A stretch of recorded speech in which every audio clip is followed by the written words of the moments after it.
வீரயுக நாயகன் வேள்பாரி. பகுதி 58. கனவுகள் கலைந்த பின்னும் அவை நினைவிலிருந்து மறைவதில்லை. ஏனென்றால் கனவுகள் தோன்றுவதே நினைவுக்குழிக்குள்ளிருந்துதான். அவை மறைந்து கொள்ளும் இடமும் வெளிப்படுத்திக் கொள்ளும் இடமும் ஒன்றுதான். சிறகு நாவல்கள் மொய்த்து கிடக்கும் புதினியின் குலமகளை கனவிலே பார்க்கும் முன் காலடியோசை கேட்டு விழிப்புற்றான் பாரி. கனவு கலைந்தது. ஆனால் அதன் பின் நினைவு கலங்கியே இருந்தது. கனவின் ஆற்றல் அதுதான். நாவற்பழத்தின் துவர்ப்புச் சுவை படிந்து கிடக்கும் பெண் யாராக இருப்பாள் என்ற வினா எளிதில் உதிர்வதாக இல்லை. மேழகன் ஐஞ்சுவை கல் கொடுத்து வரவேற்ற கணத்திலிருந்து பாரியின் கண்கள் ஆதினியை தேடத் தொடங்கின. அவன் நினைவில் நாவற்பழங்கள் பறந்தபடியேதான் இருந்தன. ஆதினி மட்டும் கண்ணில் படாமலே இருந்தாள். வந்தவர்கள் விருந்துண்டு மகிழ்ந்தனர். எவ்வியூர் போல மலைமுகட்டில் உள்ள ஊரல்ல பொதினி. மலையடிவாரத்து சிறு குன்றின் மேல் நிலை கொண்டுள்ள ஊர். புல்வை குரம்பை குடில்கள் இதமான சூழலை கொண்டிருந்தன. பாரியின் கண்கள் முதன் முறையாக ஆதினியை கண்ட பொழுது அவள் சற்றே மறைந்திருந்து அவனை பார்த்து கொண்டிருந்தாள். தான் பார்த்த கணம் சட்டென மறையும் ஒருத்தி அவள் இன்றி வேறு யாராக இருக்க முடியும்? அவள் மறையத் தொடங்கும் பொழுதே மனம் கண்டறிய தொடங்கிவிட்டது. அதன் பின் மனதை கட்டுப்படுத்தி அழைத்துச் செல்வது எளிதல்ல. இழுத்துச் செல்லுதல் இயல்பாய் வாய்க்குமோ பெண்ணுக்கு என்று வாரிக்கையினிடம் கேட்க வேண்டும் என்று தோன்றியது. சேரனுடனான போரில் முன்களத்தில் நிறுத்தி எந்த பதிலும் சொல்லாமல் தவிக்க விட்டவன்தானே நீ, இப்பொழுதும் விடையின்றி தவித்தலை என அவன் எண்ணுவானோ என்று தோன்றியது. இருவரும் காண்பதற்கு முன்பே ஒருவரை பற்றி ஒருவர் அறிந்து வைத்திருந்தனர். செம்மாஞ்சேரலுடனான போரில் பாரி ஈட்டிய வெற்றி மலைநாடெங்கும் பரவியிருந்தது. ஆதினியின் கனவுக்குள் அவ்வெற்றி நாயகனே நிலை கொண்டிருந்தான். பாரியின் கனவுகளுக்குள் பறக்கும் நாவற்பழம் நிலை கொண்டிருந்தது. அவன் அந்த கதையை நம்பவில்லை. ஆனால் கதைகளால் சூழப்பட்ட ஒருத்தி பார்க்கும் முன்பே பழக்கமாகி விடுவாள். நன்றாக பழகிய ஒருத்தியை இன்னும் பார்க்கவே இல்லை என்றால் யாராவது நம்புவார்களா? காதல் இப்படித்தான் செய்யும். நீரற்ற குலத்தில் குளித்து நனைந்த கூந்தலோடு வருகிறவளுக்கு ஆடை கொடுக்க சொல்லி காதலனை அனுப்பி வைக்கும். உறக்கத்தில் பூக்கும் கனவு போல மயக்கத்தில் பூக்கும் கனவுதான் காதல். ஆனாலும் கனவை விட வலிமை மிக்கது. கனவு உள்ளுக்குள் மட்டுமே செயலாற்றுகிறது. தனக்குள் மட்டுமே பூக்கும் பூ. ஆனால் காதல் அப்படியல்ல. உலகத்தையே பூக்கச் செய்யும் பூ. பூத்து குலுங்கும் பொதினியின் இளங்காற்றினூடே திக்கு தெரியாமல் அழைந்து கொண்டிருந்தான் பாரி. தவித்தலைந்த அவன் கண்களுக்கு 2ஆம் நாள் காலையில் அவள் தென்பட்டாள். மயில் கொன்றை மரத்துக்கு மலர் சூடி வணங்கிக் கொண்டிருந்த ஆதினியை தற்செயலாய் பார்த்தான் பாரி. உடன் மேழகனும் வாரிக்கையனும் இருந்தனர். பார்த்த கணத்தில் பாரி நகர்தலற்று நின்றான். மேழகனும் வாரிக்கையனும் நின்றனர். ஆதினி மயில் கொன்றை மரத்தை பார்த்து நின்று வணங்கிக் கொண்டிருந்தாள். தான் நிற்பதற்கான காரணத்தை சொல்ல முடியாமல் நின்றான் பாரி. மேழகனோ அவள் மயில் கொன்றைக்கு மாலை சூட்டி வணங்குவதற்கான காரணத்தை சொல்ல முடியாமல் நின்றான். பொதினிமலை பெண்கள் தனக்கானவனை கண்டுவிட்டால் மயில் கொன்றை மரத்துக்கு மாலை சூட்டி மகிழ்வர். ஆதினி அதைத்தான் செய்து கொண்டிருக்கிறாள். அது மேழகனுக்கு புரிந்தது. ஆனால் அதை பாரியிடம் சொல்ல தயங்கி நின்றான். பாரியின் தயக்கம் வேறு விதமாக இருந்தது. சூட்டிய மாலையை எடுத்து அவளுக்கு சூட்டி விடுவோமா என்று எண்ணம் ஓடத் தொடங்கியது. தான் பரம்பின் தலைவன். வந்த பணி முடியாமல் பிற பணியில் கவனம் சிதறுவது அழகன்று என தோன்றியது. எனவே அப்பணி முடியும் வரை ஆதினியை பார்ப்பதில்லை என்று முடிவு செய்து நடக்கத் தொடங்கினான். அவளின் முகம் பார்க்காமல் பொழுதை கடத்த முயன்றான் பாரி. அது அவ்வளவு எளிதாக இல்லை. பொதினியின் இளங்காற்றும் புல்மேடும் பெருமலையும் மணக்கும் மலைவாசமும் அவனை பாடாய்படுத்தின. ஆனாலும் மிகுந்த கட்டுப்பாடோடு எண்ணங்களை சிதறவிடாமல் இருந்தான். ஆனால் ஆதினியோ தனது நிழல் அவனது நிழலில் படும்படி பொழுதுக்கு ஒரு முறை நடந்து கொண்டிருந்தாள். அவள் கைவீசி நடந்த பொழுது வலக்கையின் நீள் நிழல் தனது மார்பை அணைத்துச் சென்ற பொழுது துடித்து போனான் பாரி.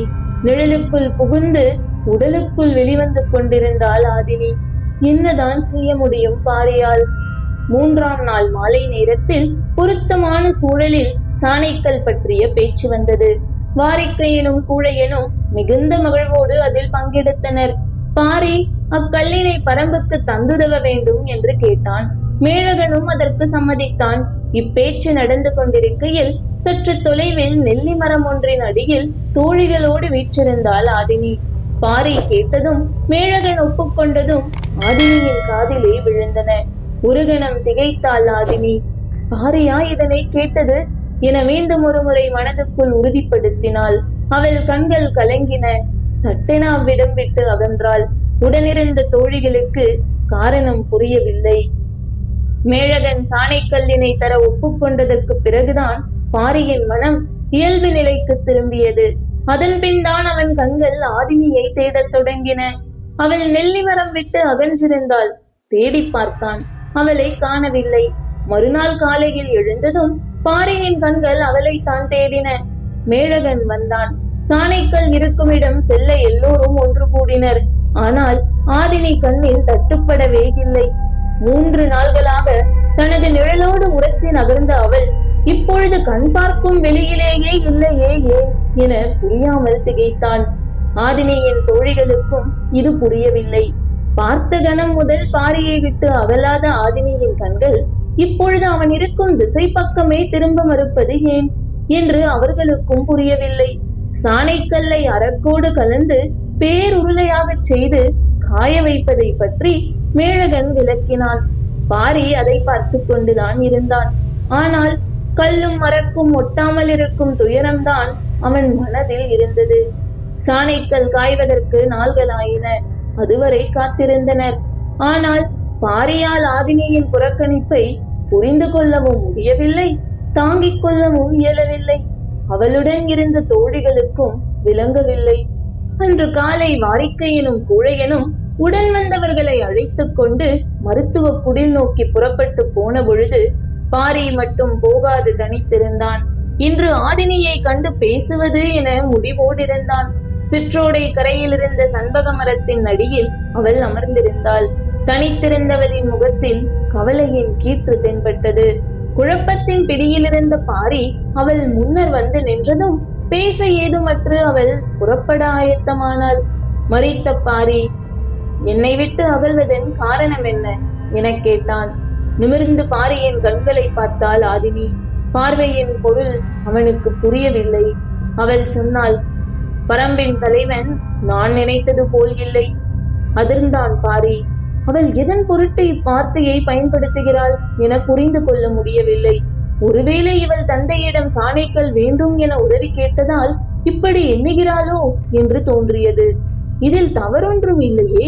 வேளிர்குலம் தங்களுக்கு தேவையானதை கொடுத்து மாற்றிக்கொள்ளும் பழக்கம் எப்பொழுதும் உள்ளதுதானே. இதற்கு ஏன் இப்படி நினைக்க வேண்டும் என்று எண்ணியபடி அவளை பார்த்தான். அவள் நேர்கொண்ட பார்வையை கீழிறக்காமல் இருந்தாள். அவளின் உறுதி பார்வையின் கோணத்திலேயே வெளிப்பட்டு கொண்டிருந்தது. பாரியால் புரிந்து கொள்ள முடியவில்லை. யான் செய்த பிழை என்ன என்று கேட்டான். குலத்தலைவனுக்கு எது அழகு? தன் குலம் காக்கும் துணிவும் வீரமும். அவை இரண்டும் இருப்பதால் தான் அவன் தலைவனாகிறான். ஆனால் அவனுக்கு அழகு சேர்ப்பது அவற்றையும் மீறிய பண்புகள் தானே. இது கேள்வி அல்ல, விடை. நான் பண்பு பாராட்டுவதில் குறையேதும் வைத்தேனா என்று மனதுக்குள் எண்ணத் தொடங்கிய பொழுதே குரலின் வீரியம் குறையத் தொடங்கியது. சிறு சிறுமல் கொண்டு நிலைமையை சமாளித்தபடி பாரி கேட்டான். நீ கண்டறிந்த குறையை தயக்கமின்றி சொல். குறையை சொல்வதில் எனக்கு தயக்கம் இல்லை. ஆனால் சொல்லும் உரிமை இல்லாததே எனது தயக்கத்துக்கு காரணம். நீ மயில் கொன்றைக்கு மாலையிட்ட பொழுதே மன அளவில் நாம் உரிமை கொண்டு விட்டோம்.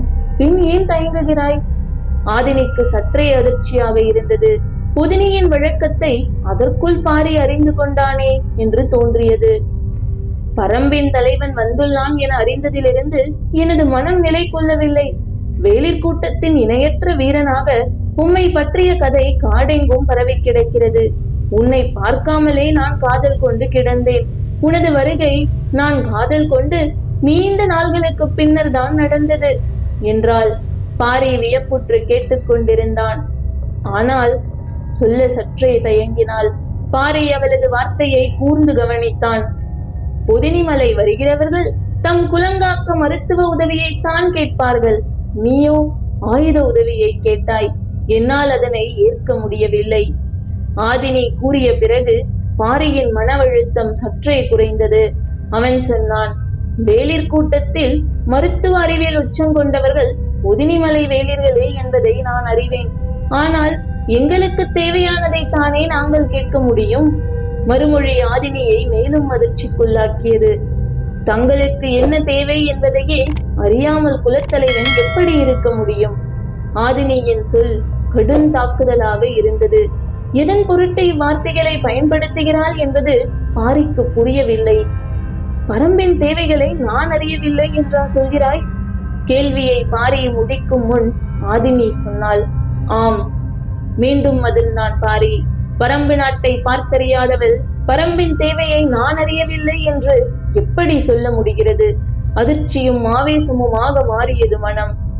சற்றே மனதை அமைதிப்படுத்தியபடி பாரி சொன்னான், நீ பரம்பை அறியாதவள். பரம்பும் தேர்ந்த மருத்துவ குடிகளை கொண்டதுதான். எனவே எங்களுக்கு அது சம்பந்தமான தேவை எதுவும் எழவில்லை. எனவேதான் நாங்கள் மருத்துவ உதவி எதுவும் கேட்கவில்லை. சாணைக்கல் என்று பாரி பேசிக் கொண்டிருக்கும் பொழுது கையை உயர்த்தி பேச்சை நிறுத்தச் சொன்னாள் ஆதினி.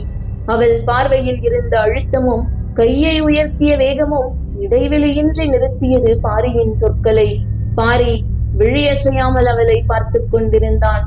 ஆதினி சொன்னாள், மருத்துவ தேவை எதுவுமில்லாத ஒரு குலம் தன் குல ஆசானின் 3 மகன்களையும் ஆட்கொல்லி மரத்துக்கு சாக கொடுப்பானேன்? ஒற்றை கேள்வியால் பாரியை 2 கூறாக பிளந்தாள் ஆதினி. தொலைவில் கூழையனும் வாரிக்கையனும் பிரண்டை தைத்த சிரட்டையையும் பூனை வணங்கியையும் பார்த்துவிட்டு பாரியை நோக்கி வந்தனர். அவர்கள் வருவது அறிந்த ஆதினி அவ்விடம் விட்டு நகர்ந்தாள். உரைகல்லென்ன நிலை கொண்டிருந்த பாரியை பார்த்த வாரிக்கையனும் கூழையனும் திகைத்து நின்றனர். பாரியின் அதிர்ச்சி கலைய நாளானது. சாணைக்கல் காய்ந்து கொண்டிருந்தது. செங்கார்ச்சேவல் விருந்து நாள்தோறும் நடந்தது. பாரி அதன் பின் ஒவ்வொன்றாக அறியத் தொடங்கினான். ஆட்கொல்லி மரத்தின் அருகில் செல்ல புதினி மருத்துவர்கள் வழி கண்டுள்ளனர் என்பது பிறகுதான் தெரிய வந்தது. சேராங்கொட்டை விதையுடன் 3 விதமான மூலிகைகளை அரைத்து உடலெங்கும் தேய்த்து கொண்டால் அதன் அருகில் சென்று வரலாம் என்று சொன்னார்கள். சரி, இவ்வளவையும் தேய்த்து அதன் அருகில் செல்ல வேண்டிய தேவை என்ன என்று கேட்டபொழுது அதற்கு அவர்கள் சொன்ன காரணம் பேரதிர்ச்சிக்குள்ளாக்கியது. பொதினி வாழ் வேளிர் கூட்டத்தின் மருத்துவ அறிவு எவ்வளவு உச்சம் கொண்டிருக்கிறது என்பதை பாரியால் அப்பொழுதுதான் முழுமையாக புரிந்து கொள்ள முடிந்தது. செம்மாஞ்சேரலுடன் போரிட்டு அடைந்த வெற்றி மட்டுமன்று, தேக்கனின் மகன்களை ஆட்கொல்லி மரத்துக்கு சாக கொடுத்தது கூட கதை கதையாய் மலையெங்கும் பரவி கிடக்கிறது என்பதும் பாரிக்கு புரிந்தது. வந்த புதிதில் சாணைக்கல்லை பற்றியே கேட்டுக்கொண்டிருந்த பாரி இப்பொழுது ஆட்கொல்லி மரத்துக்கான மருத்துவத்தையே கேட்டுக்கொண்டிருக்கிறான் என்பதை மேழகன் கவனித்தபடி இருந்தான். வேளிர் கூட்டத்தோடு ஒரு மாற்றுச் செய்யலாம் என்பது முன்னோர் வாக்கு. ஆனால் பாரி இருபொருள் கேட்பானோ என்று தோன்றியது. சாணைக்கல் அரக்கோடு காய்ந்து இறுக பற்றி வட்ட வடிவ உருளையாக மாறியது. நாளை அதனை எடுத்து பயன்படுத்தலாம் என்று மேலழகன் சொன்ன பொழுது பாரி சொன்னான், எனக்கு சாணைக்கல் தேவையில்லை. இது மேழகன் எதிர்பார்த்ததுதான். சாணைக்கல்லுக்கு மாறாக ஆட்கொல்லி மரத்துக்கான மருந்தினை கேட்பான் என்று முன்கூட்டியே நினைத்திருந்தான்.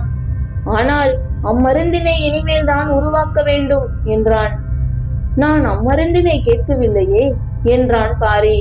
மேழகன் அதிர்ந்தான். சாணைக்கல்லும் வேண்டாம், ஆட்கொல்லி மரத்துக்கான மருந்தும் வேண்டாம் என்றால் உனக்கு என்ன வேண்டும் என்று கேட்டான். அதனை ஆதினியிடம் கேட்டுக்கொள்ளுங்கள் என்றான் பாரி. மேழகனுக்கும் புரியவில்லை, உடனிருந்த வாரிக்கையனுக்கும் புரியவில்லை. சற்றே குழப்பத்தோடு மகளிடம் போய் கேட்டான் மேழகன். பாரிக்கு என்ன வேண்டும்? இதனை ஏன் என்னிடம் வந்து கேட்கிறீர்கள்? பாரிதான் உன்னிடம் கேட்கச் சொன்னான். பரம்பின் தேவையை என்னை விட நீதான் அதிகம் புரிந்திருக்கிறாய். இப்பொழுது சொல், நான் எதை கேட்க வேண்டும் என்று பாரி காதோடு கேட்கும் குரல் அவளுக்குள் எதிரொலித்தது. உள்ளுக்குள் ஓடிய சிரிப்பை மறைத்தபடி ஆதினி சொன்னாள், மணவிழாவுக்கு ஏற்பாடு செய்யுங்கள் தந்தையே. மேழகனுக்கு புரியவில்லை. பரம்பின் தேவை என்ன என்றுதானே உன்னை கேட்கச் சொன்னான். ஆம், பரம்பின் தேவை நான் தான். அதை நான் சரியாக கணிக்கிறேனா என்பதை அறியவே பாரி உங்களை அனுப்பியுள்ளான். மேழகனுக்கு இப்பொழுதும் புரியவில்லை. ஆதினி மீண்டும் சொன்னாள். என்னை வைத்தே என்னை கணிக்கும் ஒரு விளையாட்டை பாரி விளையாடுகிறான். அது மட்டுமன்று, பரம்பு மீதான எனது அக்கறையை காதல் கொண்டு உரசி பார்க்கிறான். சாணைக்கல்லில் இரும்பை கூர்த்தீட்டி பார்ப்பது இதுதான் தந்தையே. ஆதினி சொல்வது விளங்குவது போல இருந்தது. ஆனாலும் காதலின் ஆழத்தை அடுத்தவர் விளங்கிக் கொள்ளுதல் எளிதன்று. நிலைமையை சமாளித்தபடி மேழகன் சொன்னான். நீ கடந்த சில நாள்களாக அவனை திரும்பிக் கூட பார்க்காமல் இருந்ததால் உனக்கு அவனை பிடிக்கவில்லையோ என்று நினைத்து விட்டேன். இவ்வளவு ஆற்றலும் அழகும் கொண்ட காதலனை பார்த்து கொண்டே விலகி நடப்பதை விட பார்க்காமல் திரும்பி நடப்பதுதான் உயிர் வாழ்வதற்கான சிறந்த வழி. அதன் பிறகு மேழகன் பேசவில்லை. மணவிழாவுக்கு வரச் சொல்லி எவ்வியூருக்கு வீரர்களை அனுப்பி வைத்தான் வாரிக்கையன். 4 அருவிகளையும் 8 முகடுகளையும் கடந்து பாய்ந்து சென்றது காதலின் கதை. புதினியின் மகிழ்வுக்கு அளவீதும் இல்லை. விருந்து நாள்தோறும் நடந்தது. பரம்போடு மன உறவு காண்பது வேலிற்குல பெருமை என ஊரே மனம் நெகிழ்ந்து கொண்டாடியது. இறைச்சிகளின் சுவை சுனை நீரின் கலவையோடு இணைந்தது. இவ்விருந்தில் பரிமாறப்படும் இறைச்சிகள் இவ்வளவு சுவையோடு இருப்பதற்கு சுனை நீர் முக்கிய காரணம். இடி விழுந்து பாறைகள் பிளவுறுதல் ஒவ்வொரு ஆண்டும் நிகழ்ந்து கொண்டே இருக்கிறது. ஆனால் பாறையின் பிளவுகளின் ஊடே உருவாகும் புதிய சுனை நீர் கடினத்தன்மை கொண்டிருக்கும். ஆழப்புதைந்த இடியில் உருவான நிலவுப்பு நீரில் கலந்து சில மாதங்களாவது வந்து கொண்டே இருக்கும். அந்நீரில் வேக வைக்கப்படும் இறைச்சி இணையற்ற சுவை கொண்டிருக்கும். விழுந்த இடியின் நாட்கணக்கும் பிடிபட்ட விலங்கின் வயது கணக்கும் இணைந்துதான் இலையில் விருந்தாகிறது. இயற்கையின் வெவ்வேறு ஆற்றலை உணவாக சமைக்க தெரிந்ததுதான் மனிதனின் மகத்தான கண்டுபிடிப்பு. புதினி மக்கள் இறைச்சி தொடங்கி இடி வரை பலவற்றை சமையலுக்கு பயன்படுத்தினர். மண்ணும் தாதுக்களும் என்னவெல்லாம் செய்யும் என்பதில் இவர்களுக்கு இருக்கும் ஆற்றல் இணை சொல்ல முடியாதது. புதிய இடியூற்றின் சுனை நீர் கொண்டே விருந்துக்கான இறைச்சி ஏற்பாடானது. வாரிக்கையனும் உடன் வந்த எவரும் எதனையும் விட்டு வைக்காமல் விருந்தை உண்டு மகிழ்ந்தனர். புதினியின் நைஞ்சுவை கல்லுக்குள்ள குணம் தனிதான். அதனை விளக்கியபடியே மேழகன் சொன்னான். ஆதினி மயில் கொன்றை மரத்துக்கு மாலையிட்ட அன்றே இத்திருமணம் முடிவாகிவிட்டது. சின்னதாய் சிரித்தான் வாரிக்கையன். ஏன் சிரிக்கிறீர்கள் என கேட்டான் மேழகன். அதற்கு முன்பே முடிவாகிவிட்டது என்றான் வாரிக்கையன். மேழகனுக்கு புரியவில்லை. பரம்பின் நாதிக்கல்லான ஆலம்பனை கல்லை மன உறவுக்காக மட்டுமே கொடுக்கும் பழக்கம் எங்களுடையது என்றான் வாரிக்கையன். அப்படியென்றால் நீங்கள் சாணைக்கல்லுக்காக வரவில்லையா? சாணைக்கல்லுக்கு மட்டுமென்றால் பாரி ஏன் வர வேண்டும்? நாங்கள் மட்டும் போதாதா? பாரி அறிந்துதான் வந்தானா? சிரித்தபடி வாரிக்கையன் சொன்னான். நாங்கள் யாரும் அறிய மாட்டோம் என்று நம்பி வந்தான். அவன் அப்பனுக்கே மனம் முடித்து வைத்தவன் நான். என்னிடமே விளையாடுகிறான் என்றான். உங்களுக்கே இந்த செய்தி தெரியாதா? சாணைக்கல்லை பற்றி செய்தி சொன்ன முதுபாணனிடம் இவன் அதிகம் வினவியது ஆதினியை பற்றித்தான். அப்படியா என கேட்டான் மேழகன். இடிநீரில் இறைச்சியை சேர்க்கும் உங்களுடைய அறிவை போலத்தான் ஆயுதத்தோடு ஆதினியை சேர்த்தான் பாரி. மேழகன் வியப்பிலிருந்து மீள நேரமானது. குன்றின் சிறுபாறை முனையில் அமர்ந்திருந்தான் பாரி. அவனது தோளிலே சாய்ந்திருந்தாள் ஆதினி. கும்மிருட்டு நிலை கொண்டிருந்தது. பாறையின் முகப்பில் ஏன் அமர வைத்திருக்கிறாள்? ஏதாவது காரணம் இருக்கும் என்று சிந்தித்தபடி இருந்தான். இருளுக்குள்ளிருந்து முழநிலவு மேலேறி வரும் நேரம் நெருங்கிக் கொண்டிருந்தது. பற்றிய தோளிலிருந்து முகம் விலக்காமல் ஆதினி கேட்டாள். எதை பற்றி சிந்தித்துக் கொண்டிருக்கிறீர்கள்? மெல்லிய குரல் மேலெழுந்து வந்தது. குலத்தின் தலைவனுக்கு எது அழகு? ஆதினி இதனை எதிர்பார்க்கவில்லை. விடை சொல்ல வாயெடுத்தவள் சற்றே அமைதியானாள். ஏன் விடை சொல்ல மறைக்கிறாய்? அழகான தலைவன் தன் குலத்தோடு சேர்த்த பிறகு நான் சொல்ல என்ன இருக்கிறது? சொல்லி நிறுத்திய ஆதினி அசைவற்று அவனை பார்த்து கொண்டிருந்தாள். காதலியிடம் கற்றுக்கொள்ளும் சுகம் ஆணுக்கு வாய்ப்பது அரிது. நீ எனக்கு என்னுடைய அறியாமையை காண்பித்தாய். என்னுள் புகும் உனது ஆற்றல் என்னை திகைக்க செய்துவிட்டது. ஆதினி சொன்னாள். என்னுள் புகும் உனது ஆற்றல் என்னை என்ன செய்கிறது தெரியுமா? பாரி மெல்ல தலையசைத்து தெரியவில்லை என்றான். அவன் தோல் தழுவிய கையை சற்றே மேல் நகர்த்தி, இந்த அறியாமைதான் பேரழகு என்றாள். இமைகள் மூடத் தலைப்பட்ட பொழுது உச்சிமலையிலிருந்து பெருங்காற்று வீசி இறங்கியது. எதிர்ப்புற குன்றின் பின்புறத்தில் இருந்து முழு நிலவு மேலெழ மஞ்சள் ஒளியில் மரங்களின் நுனி இலைகள் பூசிச் சிலிர்த்தன. மயங்கிய பாரி இயற்கையின் பேரழகை விஞ்சும் ஆற்றல் தனது கன்னத்தை ஏந்தி நிற்கும் கைகளுக்கு இருக்கிறதோ என நினைத்துக் கொண்டிருக்கையில் ஆதினி சொன்னாள். கண்களை மூடுங்கள், உலகின் பேரழகை காட்டுகிறேன். அவள் சொல்லிய விதமே பெருமயக்கத்தை ஊட்டியது. என்ன செய்ய போகிறாள் என அறியும் ஆவலில் கண்களை மூடினான். இவ்வளவு பொழுதும் தனது உடலோடு ஒட்டி இருந்த அவள் தன்னை விட்டு விலகுகிறாள் என்பதை உணர்ந்தபடியே இருந்தான் பாரி. சிறிது நேரம் எதுவும் சொல்லாமல் இருந்தால் பாரியின் எண்ணங்கள் எங்கெங்கோ போய் திரும்பின. இப்பொழுது கண்களை திறங்கள் என்றாள். பாரி மெல்ல கண்களை திறந்தான். எதிரில் ஆதினி நின்று கொண்டிருந்தாள். சிறு புன்னகையோடு அவனையே பார்த்து கொண்டிருந்த அவள் வலப்புற மலையுச்சியை கை காட்டி, அங்கே பாருங்கள் என்றாள். பாரி திரும்பி பார்த்தான்.